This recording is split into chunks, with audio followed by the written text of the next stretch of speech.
So my favorite comedian, Ralphie May, passed away last year. He used to start off his bits, and he would just stare at the audience for 3 minutes. 3 minutes is a long time. That was like 30 seconds.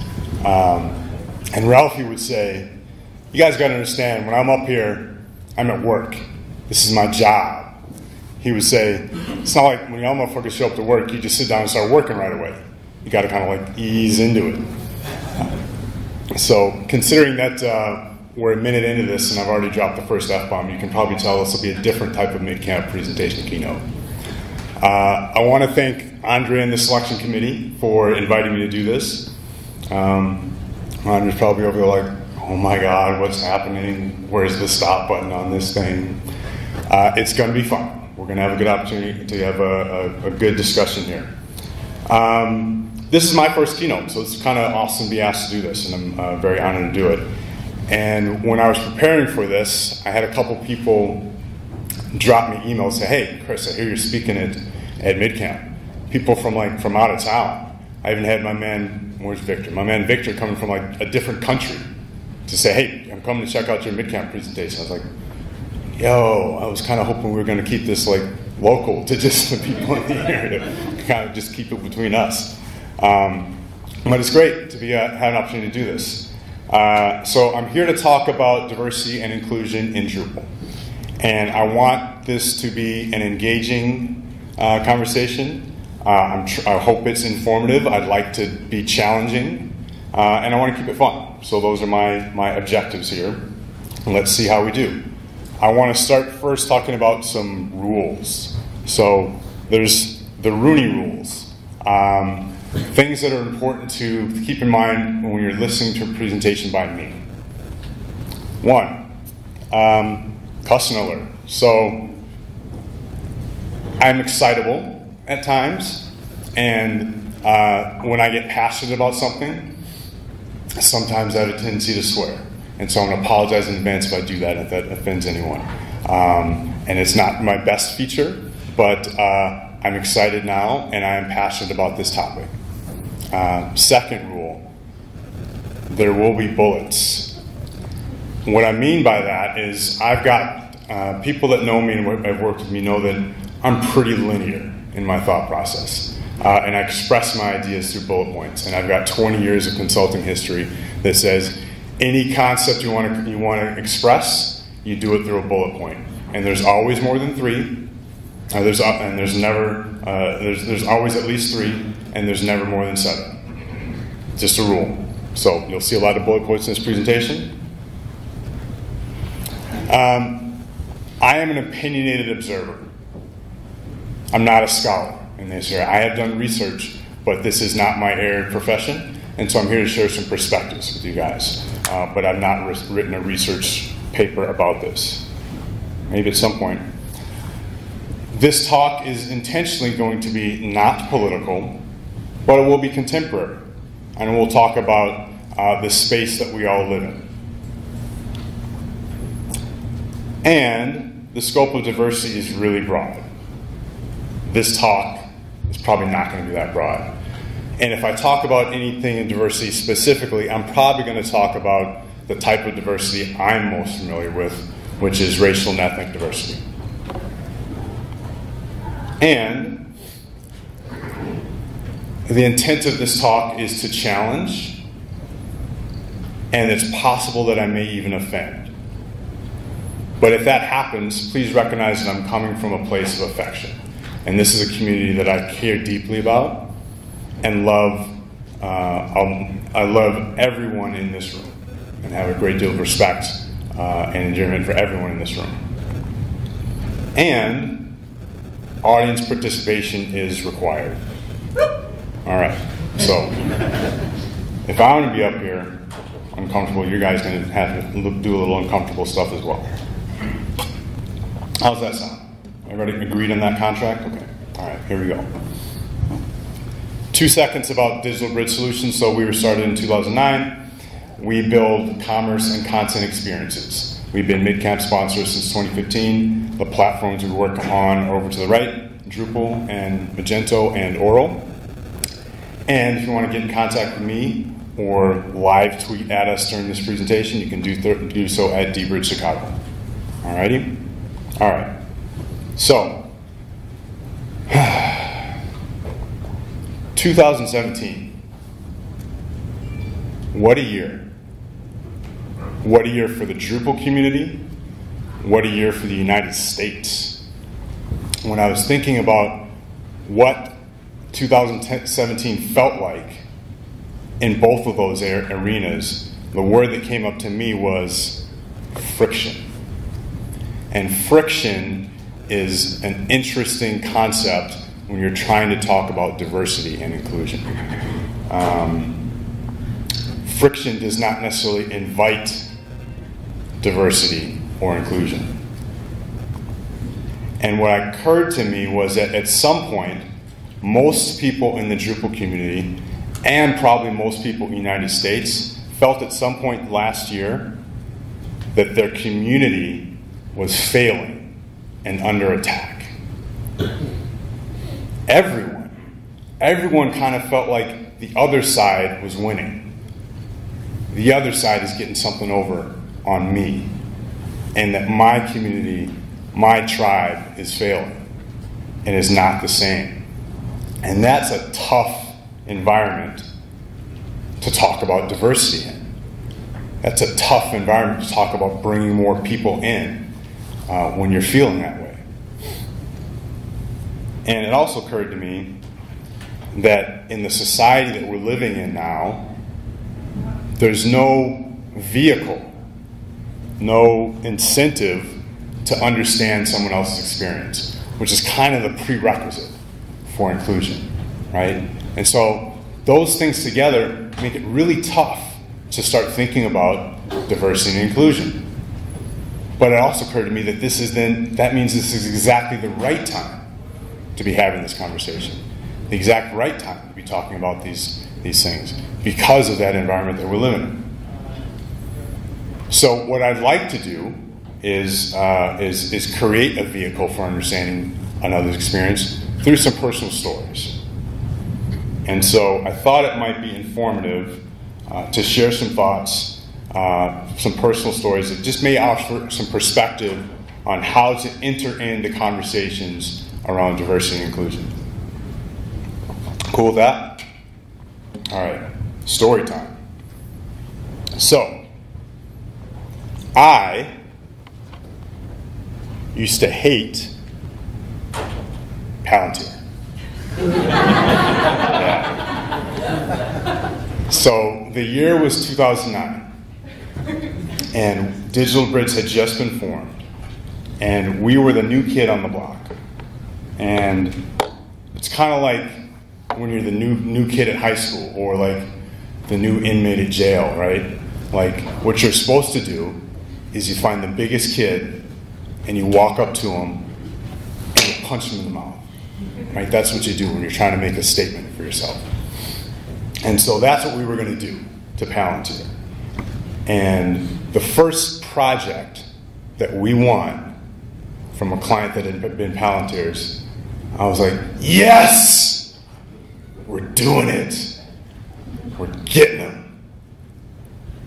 And what I realized at that time, what was happening in my brain was that I thought, because the two founders of Palantir had come, they went to my school, and they were younger than me, and they were white, that they had been given something that they did not deserve, that they had been given something that they didn't work hard for. And so it was my intent to outwork them, to get that thing. And so in 2011, DrupalCon was here in Chicago. And Palantir was a diamond sponsor. And George and Tiffany got up and they emceed the whole event and introduced all the speakers. And I sat in the audience and I judged. And I said all the things that I could have done differently, all the things I would have done better. Which leads me to the first lesson in today's talk. This will be inclusion idea number 1. Don't ever judge someone presenting at a Drupal event.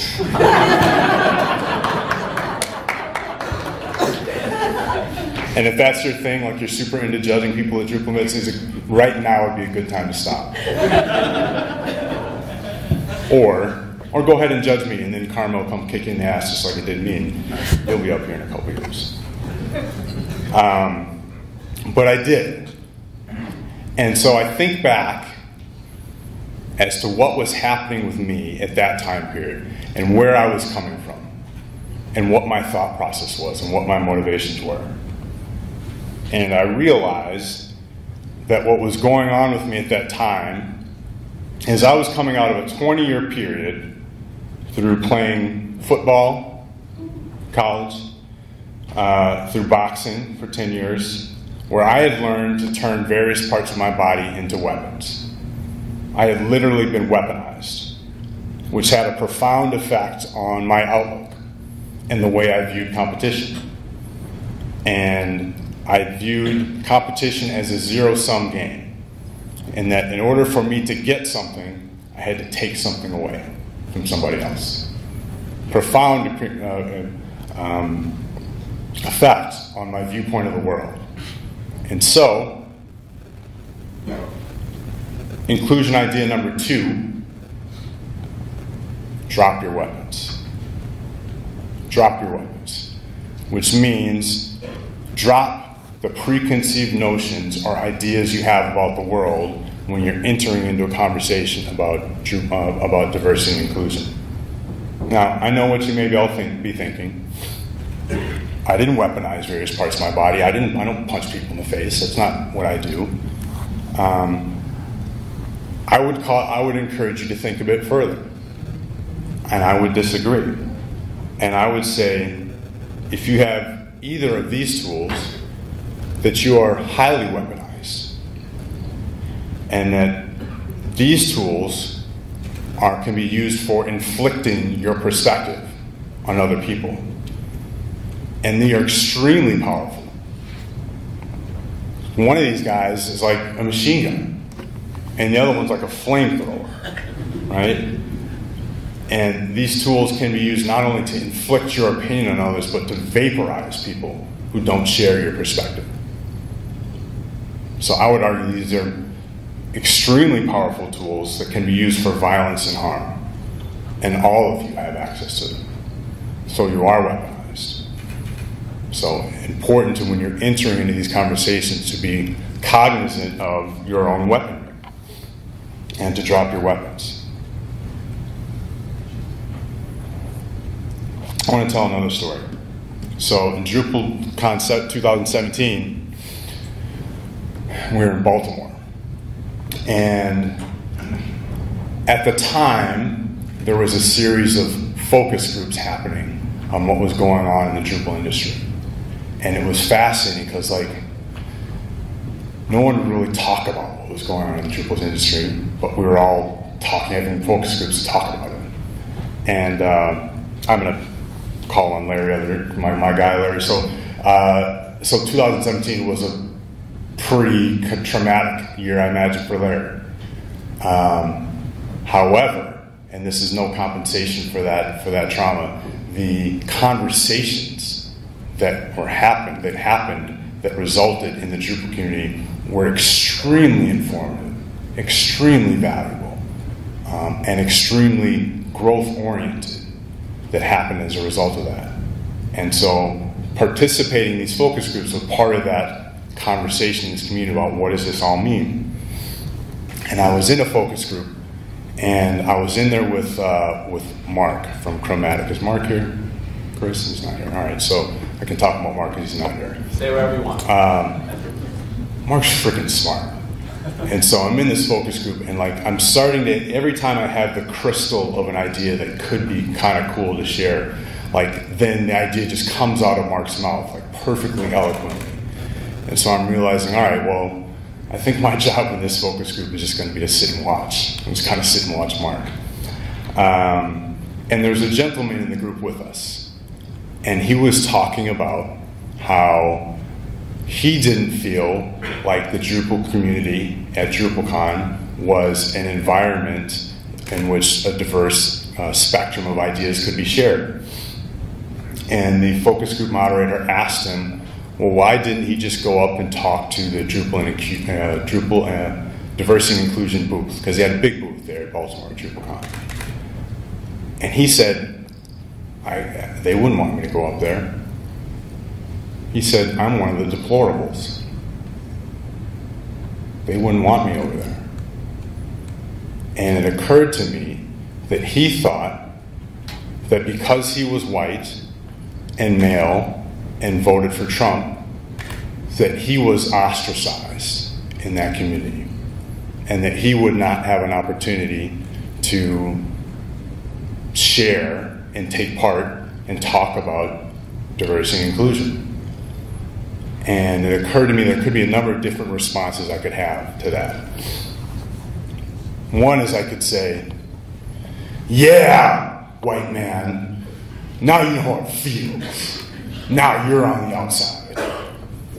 Now you're dispossessed. I wouldn't say that. One, because actually being ostracized as a Drupal conference is nothing like what it feels like to be the victim of systemic racism. It has nothing to do with being dispossessed or a lack of access to education or opportunity. Two totally different things. But I also thought as well, what good does it do me or any of us to try to take advantage of someone else's discomfort or revel in someone else's discomfort or suffering? Why does that help? How does that help move that conversation along? It doesn't help me or him. And to try to make him feel worse about what he was feeling at that time. And it occurred to me, there's a friend of mine, Corollas Gint, he's an author here, and he tells a story about, he's from an area of the part of the world that used to be known as Yugoslavia. And he tells a story of demonstrating for independence and demonstrating against the oppression and suffering of his people in that area. And he talks about, during that demonstration, having someone come up to him who was watching the demonstration and get in his face and start screaming at him. And screaming at him and saying, what about what your people did to the Jews in this area? What about what you did to me, did to my people? And what Corollas says is that it's important to recognize this inclusion idea number 3. That we are all simultaneously victim and perpetrator, right? And that's not only is that not a paradox, that's fundamentally part of the human condition. All simultaneously victim and perpetrator. And that doesn't absolve anyone of wrongdoing, but it does hopefully help all of us be a little bit more conscientious. Just a bit more conscientious about the space that we're entering and about the impact we may have on other people. So, why is all this important? Why are we having this conversation? Well, what I like to talk about when I talk about this topic, I want to separate value from morality. And diversity is often talked about in the context of morality. It's the right thing to do. It's the human thing to do. I think it's really important to remember that diversity creates value for those of us in the room. Diversity creates value on many levels. And there's tons of research around this, and I'm going to combine years worth of research into 5 minutes here. So, tons of research that says that diverse teams perform better, right? They're more creative, they're better at problem solving, they get to answers faster. Diverse teams make better decisions 87% of the time. Diverse teams, when they execute against things, deliver better results. There's constructive dissension that's created amongst diverse teams. So diversity is great in team orientation, team groups. Diverse companies also tend to outperform. They make more money. They have better employee satisfaction. They can better serve a more diverse user base. Those are good things. Lots of qualitative benefits as well. So diverse companies tend to do better around recruiting, talent pipeline. And those who know me know I have like this love-hate relationship with millennials, right? I don't really quite get them. But millennials love diversity, right? It's like table stakes for them. It's really important for millennials to work in diverse environments. And so for organizations and all of us in this space, all our work population, primary millennials, they care about this stuff. They want to work in diverse teams. So really important. So, all right, if diversity is important and it helps companies operate better and teams work better, how are we doing? How are we doing in this space? And how did we get here? Let's talk about the Drupal space first. How diverse is Drupal? Not very. So if you look at the stats from DrupalCon Baltimore, participant stats, we see about 18% of the participants identified as female, 52% male, 30% other or unshared. Speakers, 22% female, 33% diverse along the 8 social identifiers, which includes gender. So I believe like the 33% includes the 21%. Not very diverse for an environment that prides itself on inclusivity and openness. We have not seen those great results. And these are pretty consistent. I think these numbers are actually even a little bit down from the prior DrupalCon. It's always about 20%, low 20% for women. What about the tech industry overall? So Drupal in our space is actually a little bit worse than the tech industry overall. So you can see this stat from USA Today last year shows that general tech industry has about 30% population is women. And then on a racial diversity side, certainly African Americans are underrepresented in tech in general.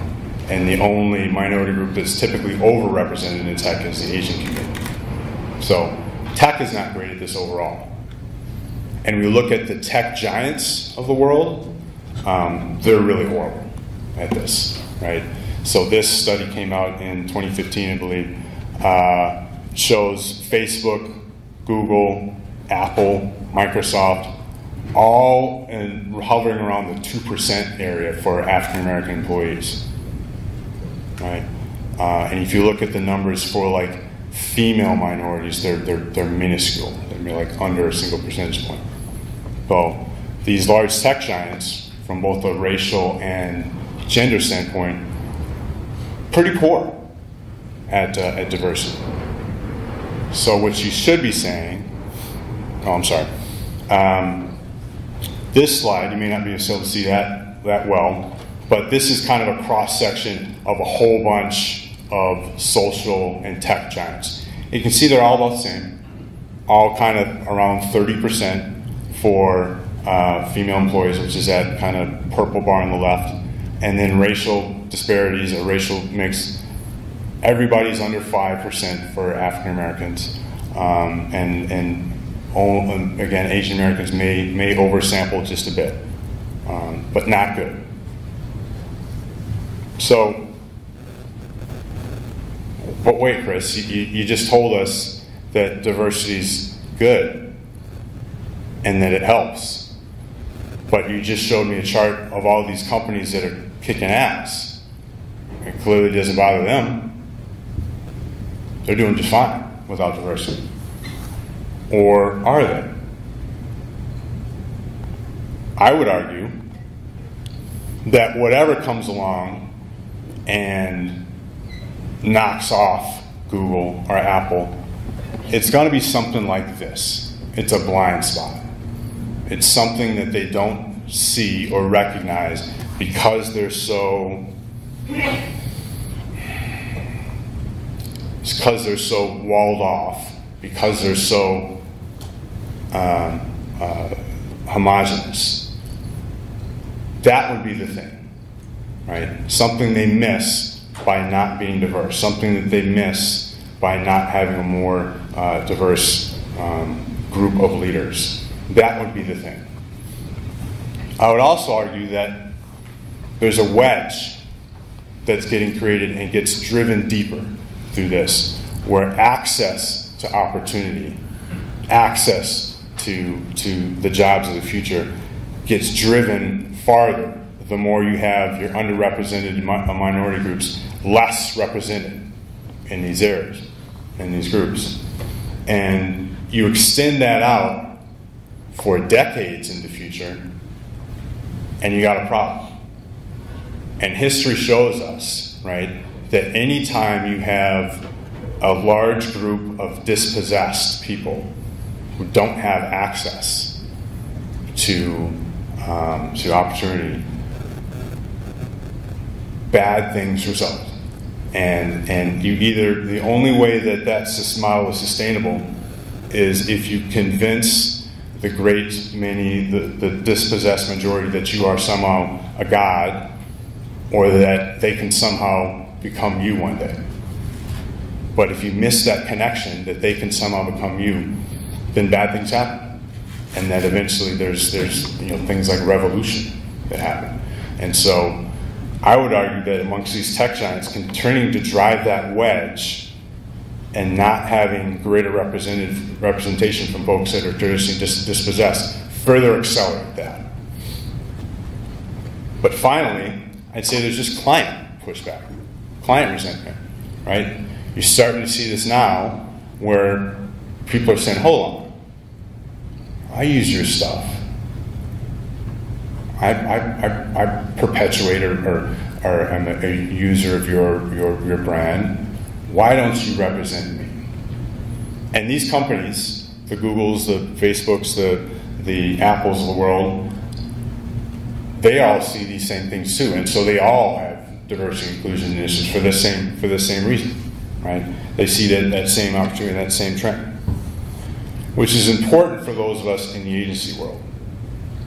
This is starting to happen in some of the larger advertising agencies, where their clients are demanding, hey, clients are saying, I serve a diverse community. My employees are diverse. We represent a breadth of different genders and ethnic groups. Why don't you look like me? And take it one step further. Because you don't look like me, you can't work with me.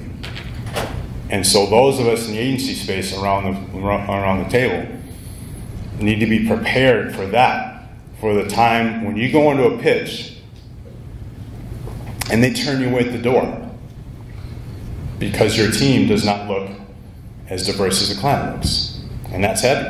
And that's something that those of us who are leading agencies need to be prepared for. And those of you who do need agencies need to be prepared for. There's an audience participation exercise. It's going to happen in like 2 minutes. So clients are starting to demand more diversity because diverse people buy their stuff and they want to see us looking more like them. So how did this all happen in the Drupal space? What's going on here? How did this come to be? Let's take a really personal example. So we all know this guy, and not only do we all know him, know who he is. Hey, that's Dries, the founder of Drupal, but we know him. People in this room have had beers with Dries. We know this guy. We've talked to him. So let's make this a really personal story. I would invite anyone in the room who has started a Drupal-oriented business and it has more than one employee. If you started a Drupal-oriented business and employs more than one person, please stand.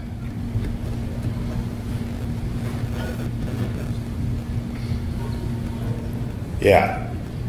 So was that Drees's vision? For there to be one woman in that group? Was that Drees's vision? I think most of us that know Dries know that no. When he was in his college dorm room, coding this whole thing up, he did not necessarily say, hey, I'm gonna fix it. I'm gonna fix it so that only guys that look like me create businesses in this space. But at the same time, if we ask ourselves, okay, well, did he deliberately and actively create an environment where, for sure, people that were different than him had economic opportunities in this space? We would probably say, no. He probably just kind of created some cool software and let it out into the world. And so let's reflect on that what happened when he created some cool software and let it out into the world, this happened. And this room looks like this. This room looks like it does, without necessarily direct steering or orchestration from its founder. We are where we are. This room looks like it does. So why? Well, there's a couple things. Well, there's the capability issue or a systemic issue. You can say it's two different reasons. And people get really, really uptight when you bring up the capability issue, which suggests that somehow that the people that are up or underrepresented in this room are underrepresented because they're from groups that aren't as capable or that don't want to be here. People get super uptight about that. I don't necessarily. I think, hey, if we're going to say that we're all engineers here and we're all analytical people, then let's ask the question. It's a fair question to ask. Those of us who've been through physics, it's Occam's razor, right? It's that the cleanest and easiest explanation for a phenomenon is usually the right one. So let's ask the question. My answer is vehemently no. But I don't misjudge anyone for asking the question. And probably those of you remember, there was a big deal that happened last year with an engineer from Google. Sent around a memo that said that the reason why women and minorities were underrepresented at Google was because of the capability issue. And he got fired. I don't necessarily fault him for asking the question. I don't believe it's true.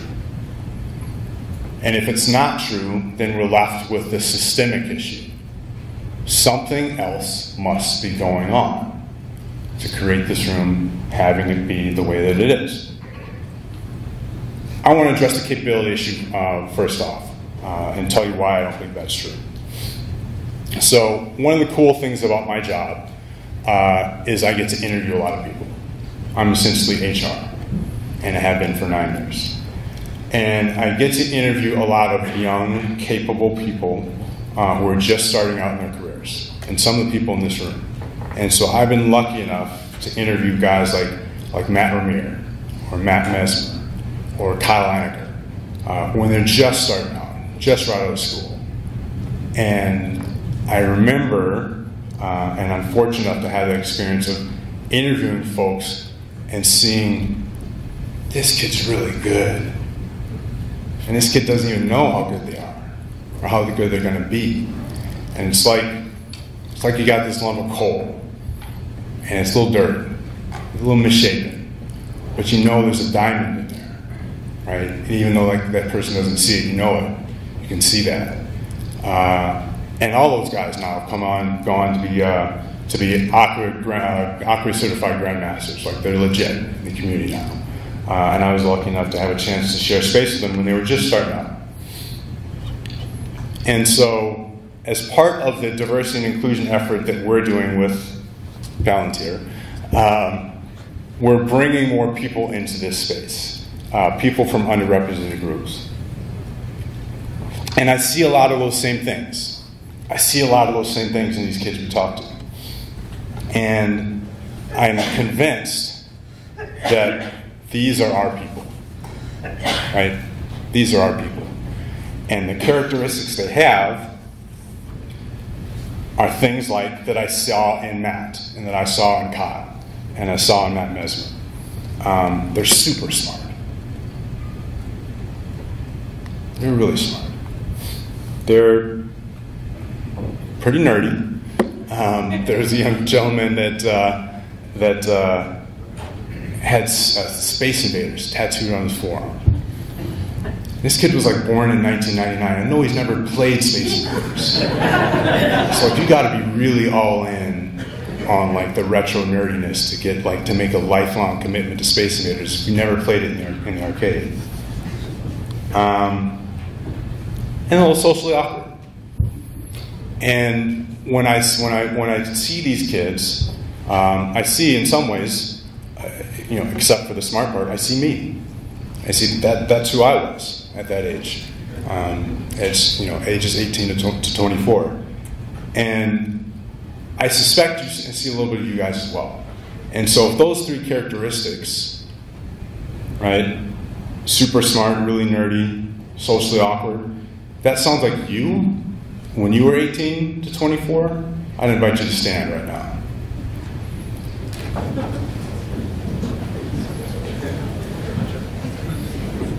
Yeah.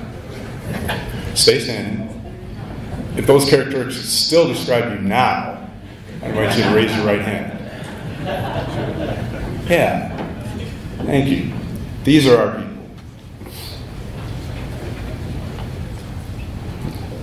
So, okay, if there's not a capability issue, why aren't there more?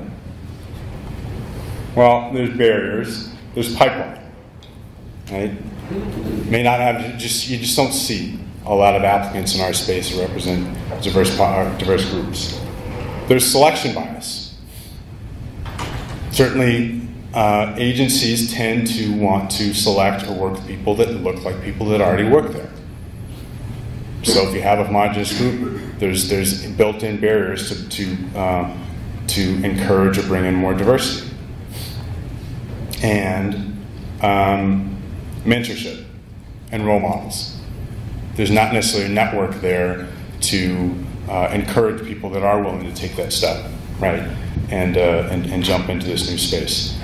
So sure, there's a pipeline issue, but that's not the whole of the issue. It's interesting. I was doing some research. If you look at employment in the computer science space in the defense industry, the public sector. So in the area around Washington, D.C., Washington, D.C. is about 25% African American. And if you look at computer science engineers in the government sector, it's like 18% African American. Pretty close to the population's general distribution, largely because they've solved a lot of these issues. There is a pipeline, right? They teach this stuff in school. There are role models, right? There are already lots of organizations in the tech industry serving the public sector in the government area that are diverse, right? And so you do have role models there, and that eliminates selection bias as well. So there's a difference, right, between what we see in Silicon Valley versus what we see in the tech industry and the public sector. So barriers to not having more people that we know are capable. I'd invite all of you to think for just a second about how you got to this room. Take just a second to think about what your story was to get you here into this space.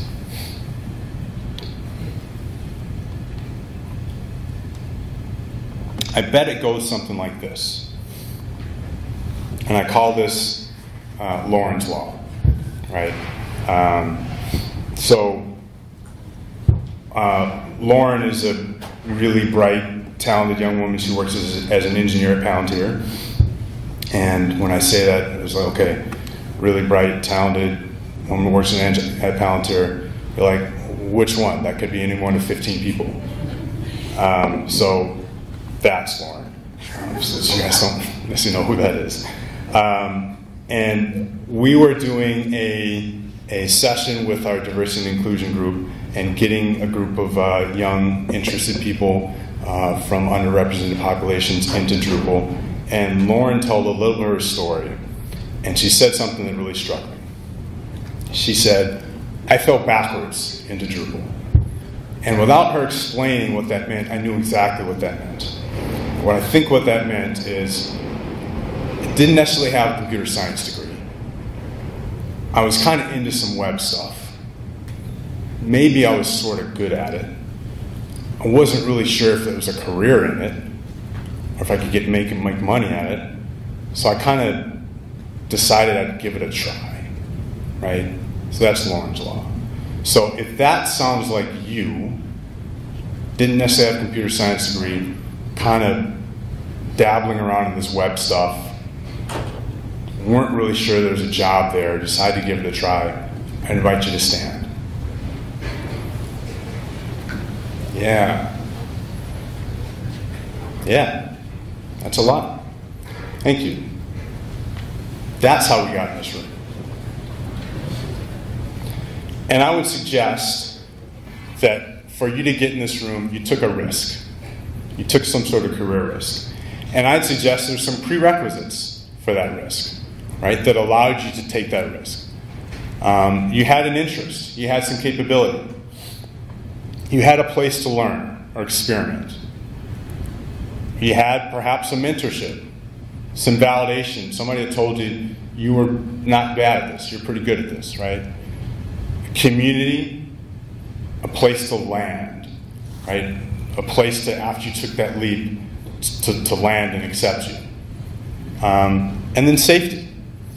And I would argue that in order for you to get into this room through Lorenz Law, you probably had a majority of those. You probably had at least 4 of those 7, perhaps all 7 of those. And so when I think about this, I think about the concept of taking risk with some element of safety underneath you.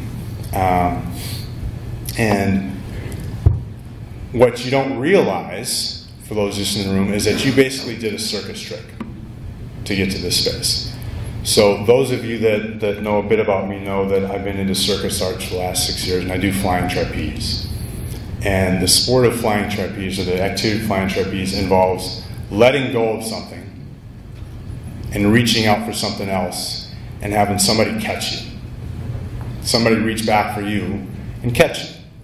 And that's essentially what you guys did. You let go of something that was certain, and you reached out for something you thought might be there, and somebody caught you. So the next inclusion idea I'd like to share is around safety nets. And safety nets are what allow that to happen. Safety nets are what allow you to do that trick.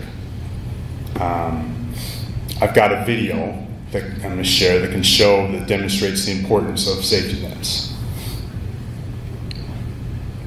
I hope.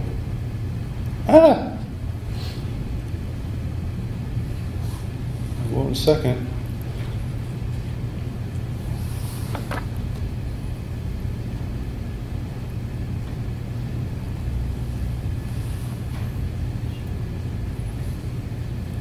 Oh man, I'm not online anymore.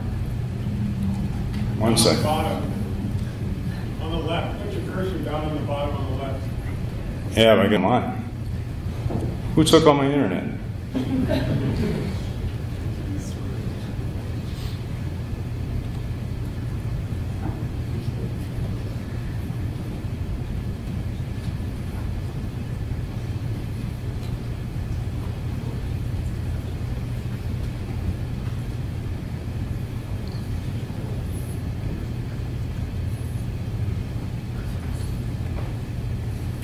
Whoever took my internet, don't do it again.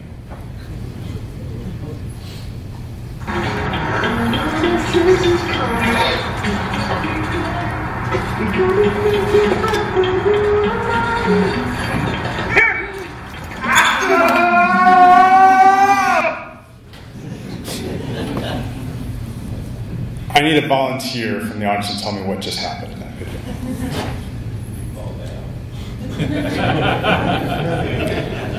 Hand up.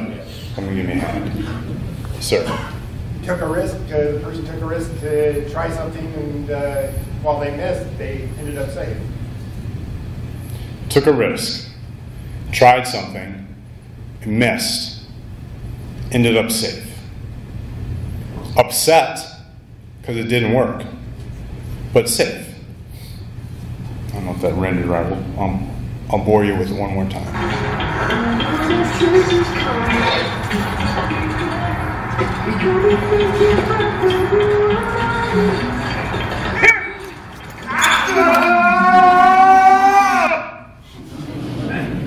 So I'm upset.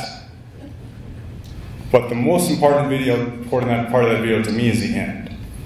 When I turn around and I can walk back, and I can decide I can walk back to that ladder and I can try it again. I can roll all of the net and I can go get tacos if I want. I can go do something completely different. All enabled by having that net. And that person reached out for me. We touched hands and it didn't work. And I get to do something different as a result.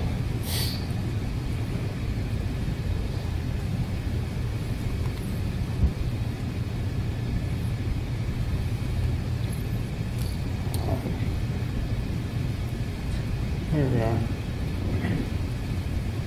So I want to talk about minority populations and risk-taking and why there's a different perception around risk-taking in minority populations. And typically, the dispossessed are extremely risk-tolerant and resourceful by necessity, right? Because that's the only way you can get access to opportunity. Something happens, though, when people from minority or dispossessed populations end up getting opportunity and going to school and getting education. And your risk tolerance dramatically decreases because now you got a shot. And you got to make that shot work. It's something that's going to be kind of a sure thing. And so, especially if you are in the situation of being the first one of your family to do X, then there's a ton of pressure to do something that is a sure thing. And if your parents scraped and saved for you to become a lawyer, then you go to law school and you become a lawyer. Or if your parents scraped and saved for you to become a doctor, then you go to med school and you become a doctor. And you don't drop out to go work for a company whose name your parents can't pronounce and go try something different. You don't take a risk like that, right? Because now you've got an opportunity, and so you take the sure thing. Or, if you try something different and you don't have a safety net, then there's no second chance, right? You don't get a chance to try it again. And so what that can often look like is like this. We see this a lot with kids in this space who are trying to do something different. So they go to high school and they get pretty good grades, and they're not the valedictorian, but they're smart and they do all right. And then they go to college and they get into college and they start trying to take some classes that are sort of interesting to them. And then something happens, right? Financial aid falls through. Somebody gets sick. You got to go home and take care of somebody. There's no safety net. And so they bounce out. And they end up taking a bullshit job somewhere that may be somewhat sort of related to technology, but not really career-oriented. And they end up in this bullshit job for a couple of years, and they bounce out of that. And if they're lucky, they wind up in a program like Genesis Works or Empower, or someplace where they can, that thing that they had some interest in, they can learn to develop that skill. But while they were out in that space without a safety net, 2 years may pass by. And think of you, those in this space in the Drupal community now, what would happen to you if you didn't use your skills for 2 years? If you were on the outside for 2 years, how far behind the curve would that make you? And so in this story, without a safety net, when you're performing without a safety net and you bounce out, you end up behind the curve. So, what can we do in this room to bring some openness back to open source? Right? What can we do? So, inclusion idea number 5 is around proactive inclusivity. It's not just enough to create a safe space. It's not just enough to be open and informing. We have to be proactive in the way that we're including others. And there's a number of different ways to do that. One is just be visible. And these guys, I think, do it really well, Palantir. Right on their website, right? You are hit over the head with the fact that this is an open environment in which people of different genders and ethnic backgrounds can be successful and be part of leadership. And so being visible is a really important part of this proactive inclusivity. Holding people accountable who are responsible for sourcing candidates is also an important part of proactive inclusivity. And that could be your HR department, human resources. That could be the recruiting firms you work with. It certainly is people on your leadership team. And holding everyone accountable to say, we will have a more diverse group of candidates coming through our door. Or this organization, it's not okay. It's not okay that our leadership team is all white male. It's not okay, right? Some level of accountability like that in your organization says, our organization needs to look more like our clients do. That's how you do this on a proactive basis. Go out of your way to make it cool for somebody else, right? And what I mean by that is go out of your way to make someone comfortable when they walk through your door. And a lot of that starts out with a welcome. And if there's someone that's walking through your door that may be coming from a different place, may look different than everybody else in that organization, probably took a little bit of courage for them to walk through that door. Go out of your way to make that person feel welcome, to let them know that they're okay and that they're valued. Accessibility, just think about your environment. Think about how people come into your environment. Think about what the person thing someone sees when they come into your environment. Can you make that process of having somebody literally walk through your door as easy and accessible as possible? Calibration. And what I mean by that is checking in. After every meeting, after every big meeting, after every new policy announcement, checking in with somebody who may be from a different group and say, how did that sound to you? What did that feel like to you? What are you feeling right now? Right? How did that go over for you? Calibrating what you're doing to people from different groups. And mentorship. Making sure that people from diverse populations have an opportunity to be mentored and valued and celebrated for what they bring to your team. Other way you can do this proactively is to build. Build them or grow them, right? More diverse pool of candidates. And that's part of the initiative and work that our organization is doing with Palantir, with organizations like NPower out of Baltimore and Genesis Core Exchange in Chicago, is just taking folks that have an interest in this space, but may not have all the technical skills, and growing them. And these kids are going to be great engineers at some point. May not ever work for me. May not ever work for Palantir, but they're going to go on and do something amazing, right? And so we're proactively growing this pipeline of people that are going to contribute to this space and bring more diverse voices to this space. So what's next as we wrap up here? So I said I wasn't going to make this political, but Atlassian did a big survey recently in 2017. I got to pause a little bit about Atlassian. So Atlassian makes Bitbucket, right?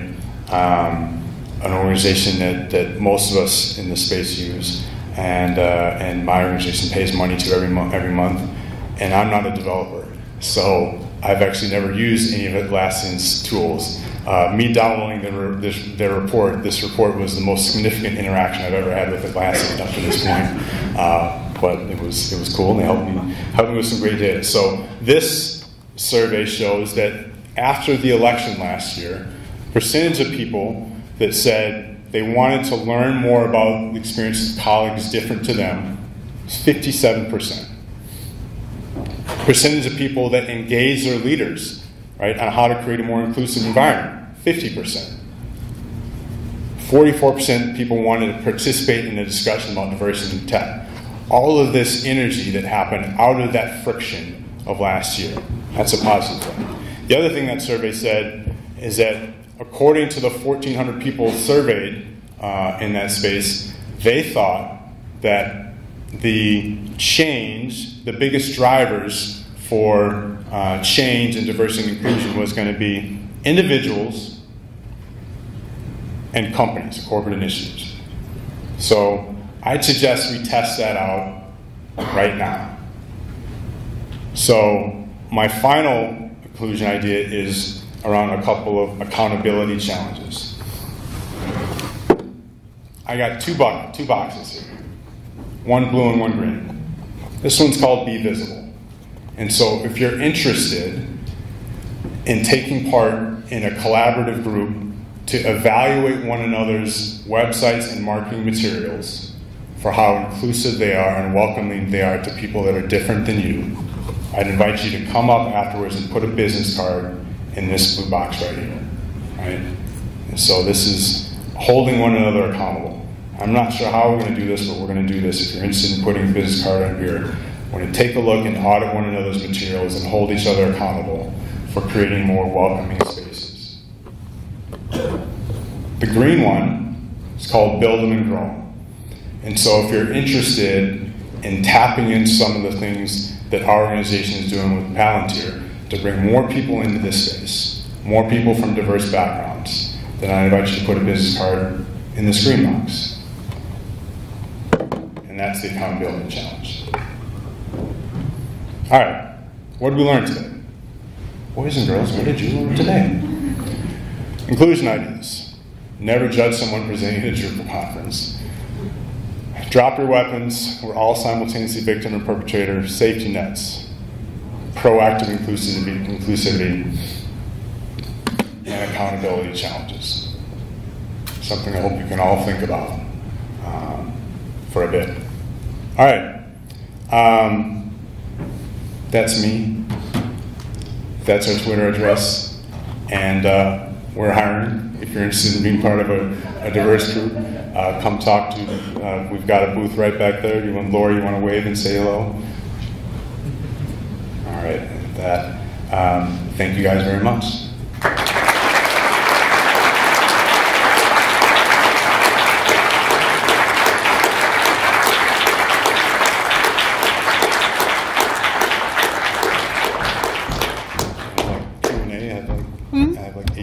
For Q&A if you want. Oh yeah, no, that's great. But nobody leave. Nobody leave, right? We got the picture right after this. Yes. Hey Chris, thanks for taking on such an ambitious sort of topic. Thanks, I'm curious what you've done materially to drop your weapons in the context of being in a competitive marketplace. Yeah. You guys do it for me. Right? It's like it's the community of people that we're in that have taught me a different space. So when I started, we started right about the same time you guys are, and Caxi was already here, and ProMet was already here, and Palantir was already here, and they'd been here for years, and they could have gone out of their way to crush me or to crush you, but they didn't. They invited us in. They said, "Hey guys, do you guys want to sponsor coffee? Do you guys want to hold an event?" And so like that was like, well, why am I disliking this person? Certainly there's a rule of thumb, right? It's really, really hard to dislike somebody that you've actually met and shared an experience with. There are notable exceptions to that rule. I'm sure everyone can think of, but George and Tiffany are not. Pretty impossible to not to dislike either of those people. So I think my maturation in that process just came through being part of this community and seeing like the awesomeness that is this space. Anyone else got something to share? I've got a question. So I am not in a position to hire a team of interns and grow them. As an individual, other than being friendly, other than maybe doing a little bit of one-on-one mentoring, how do I help people? I think you hit it right there, the one-on-one mentoring. Okay. Right? So part of what we're doing right now, somebody just slacked me.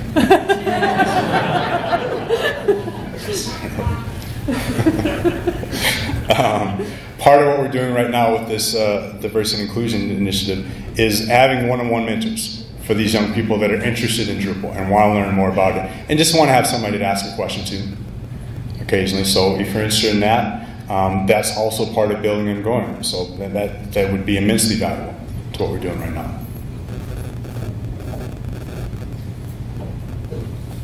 So one of the exercises we did here was, hey, I qualify as nerdy, socially awkward, super smart, and we said, these are our people.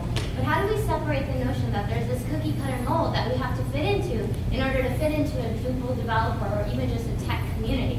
Because I think that's a really big problem that we have, where we say, if I'm not these things, then I don't belong here.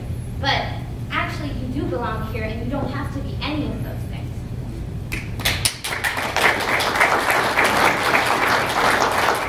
Yeah, I think that's a really good point. And there's lots of ways to participate in this space, and lots of different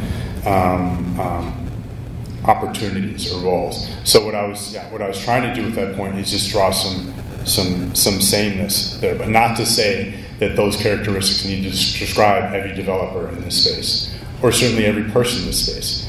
I would say that the person to your left, Victor, probably he's got the super smart part down, but those are other things like that's not him at all. So I think that's a good point. Thank you for bringing that up. There's certainly many ways to participate and many types of skills that are valued in this space, and it's not just the smart, nerdy, socially awkward person.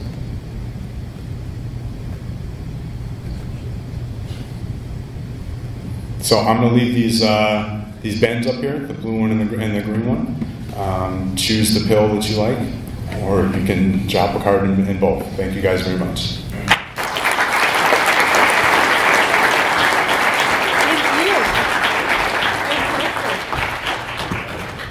All right, so we're going to, first of all, I want to say thanks to Chris Rooney again. That was a fantastic talk, and even far exceeded any of my expectations or when we reached out to him to do this talk. So thanks very much again. And now let's do some pictures, yeah? Yeah, yes, right on. So Avi has a camera and is up here in the booth. Everybody wave. Hi, Avi.